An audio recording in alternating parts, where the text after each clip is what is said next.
Good morning बच्चों। आज हम बताने जा रहे हैं प्राणी संपोषण। पिछले कक्षा में हमने बताया था विषमपोषी के प्रकार, 3 प्रकार। पहला था मृतजीवी पोषण, दूसरा था परजीवी पोषण और तीसरा है प्राणी संपोषण। तो यह 2 ग्रीक शब्दों से मिलकर बना है। प्राणी संपोषण होलोजोइक न्यूट्रिशन।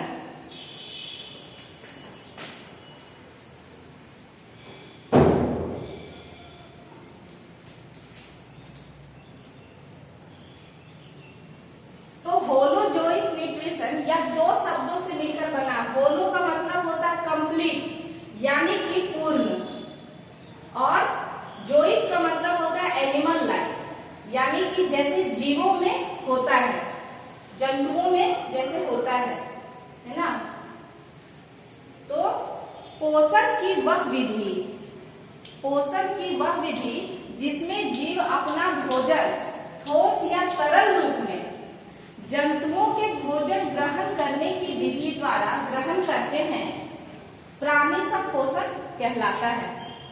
और वैसे जीव जिनमें इस विधि से पोषण होता है प्राणी संभोजी कहलाते हैं। कौन कौन से ऐसे जीव हैं जिसमें इस विधि द्वारा भोजन लेने की क्रिया होती है? तो वो है जैसे अमीबा, मेंढक, मनुष्य, कुत्ता, बिल्ली, हिरण, बाघ, शेर, भालू, मछली, मवेशी। मवेशी कहने का मतलब है जितने भी जीव जंतु 4 पैर वाले जानवर हैं, ऊंट हो गया, वो सभी इत्यादि। इन सभी जंतुओं में प्राणी संपोषण पाया जाता है। इस विधि द्वारा भोजन लेने की क्रिया होती है। अब हम जानेंगे पौधों में पोषण की क्रिया किस प्रकार पौधों में होती है। पौधों के बाद जंतुओं में जानेंगे कि सजीवों में पोषण क्रिया किस प्रकार होती है। सबसे पहले प्लांट्स में, पौधों में पोषण सूर्य का प्रकाश और क्लोरोफिल की उपस्थिति में तथा जल और कार्बन डाइऑक्साइड CO2 की सहायता से हरे पौधों में भोजन निर्माण की क्रिया को प्रकाश संश्लेषण यानी फोटोसिंथेसिस कहते हैं। ये हम सभी पिछले कक्षाओं में पढ़ते आ रहे हैं, 7-8 में ही पढ़ते हैं कि प्रकाश संश्लेषण क्रिया किसे कहते हैं। इसमें 4 पदार्थों की आवश्यकता होती है: सूर्य का प्रकाश, क्लोरोफिल, कार्बन डाइऑक्साइड और जल।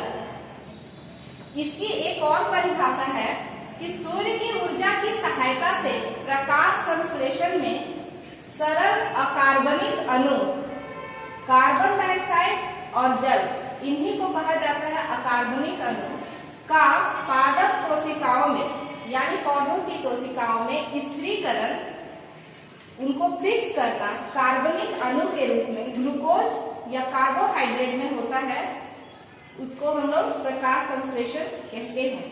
अब इस बात को हम समीकरण के रूप में रासायनिक समीकरण द्वारा व्यक्त करते हैं, उसको दिखाते हैं। कार्बन डाइऑक्साइड, जल किसकी उपस्थिति में हो रहा है? सूर्य का प्रकाश और क्लोरोफिल की उपस्थिति में। और क्या बन रहा है? तो ये ग्लूकोज। इस उत्पाद का नाम है ग्लूकोज। ग्लूकोज जो एक प्रकार का कार्बोहाइड्रेट है।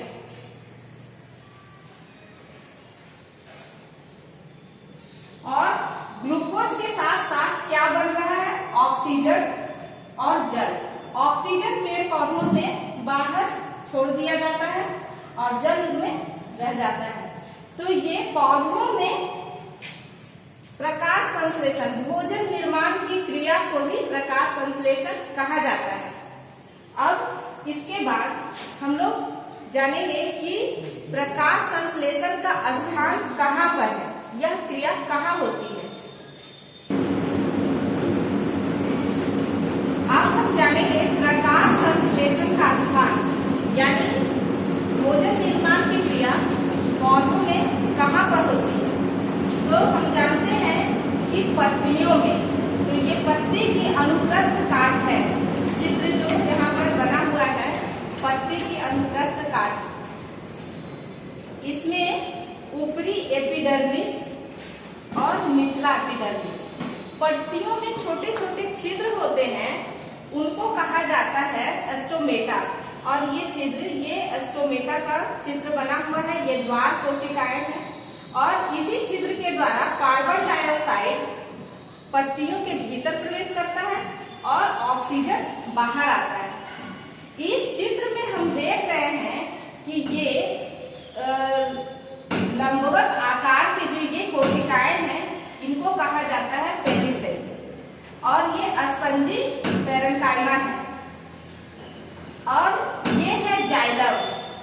जाइलम जो पत्तियों में जल को पत्तियों तक, जड़ों से जल को पत्तियों तक पहुंचाते हैं। पत्तियों में जल भूमि से जड़ द्वारा जाइलम काइमा वाहिनियों के द्वारा, पतली पतली नलियां होती है, जो वाहिनी होती है, जाइलम के द्वारा पत्तियों तक पहुंचता है। तो ये पूरा चित्र में इसलिए बताया जा रहा है क्योंकि इसमें मेन है, मुख्य है कि ये जो आप देख रहे हैं, ये छोटे छोटे ये गोलाकार जो दिख रहे हैं चित्र आकार, ये क्लोरोप्लास्ट है और क्लोरोप्लास्ट में ही क्लोरोफिल वर्णक पाया जाता है। तो ये प्रकाश संश्लेषण का स्थान पत्तियां होती हैं और उनमें उनके अंदर क्लोरोप्लास्ट होते हैं और क्लोरोप्लास्ट के भीतर क्लोरोफिल होता है। अब यहाँ जो लिखा गया है उसको हम समझते हैं। प्रकाश संश्लेषण की क्रिया शुरू से अंत तक क्लोरोप्लास्ट में ही होती है। पत्तियों के पेलिसेड, ये जो पेलिसेड है और ये जो स्पंजी पैरेन्काइमा कोशिकाएं हैं, पत्तियों के पेलिसेड तथा स्पंजी पैरेन्काइमा में अनेक क्लोरोप्लास्ट भरे रहते हैं। यहाँ देख रहे हैं कि ये सभी क्लोरोप्लास्ट भरे हुए हैं और इसमें भी भरे होते हैं, इसमें मैंने भरा नहीं है, लेकिन सभी में क्लोरोप्लास्ट भरे रहते हैं। क्लोरोप्लास्ट में क्लोरोफिल वर्णक पाए जाते हैं और क्लोरोप्लास्ट पौधों की पत्तियों में पाए जाते हैं। इसलिए पत्तियों को प्रकाश संश्लेषी अंग कहा जाता है तथा क्लोरोप्लास्ट को प्रकाश संश्लेषी अंग कहते हैं। ठीक है, अब क्वेश्चन यहाँ पूछता है कि प्रकाश संश्लेषी अंग, पौधों में प्रकाश संश्लेषी अंग किसे कहा जाता है? तो इसका जवाब आएगा पत्ता। ठीक है, आज यहीं तक रखने देते हैं।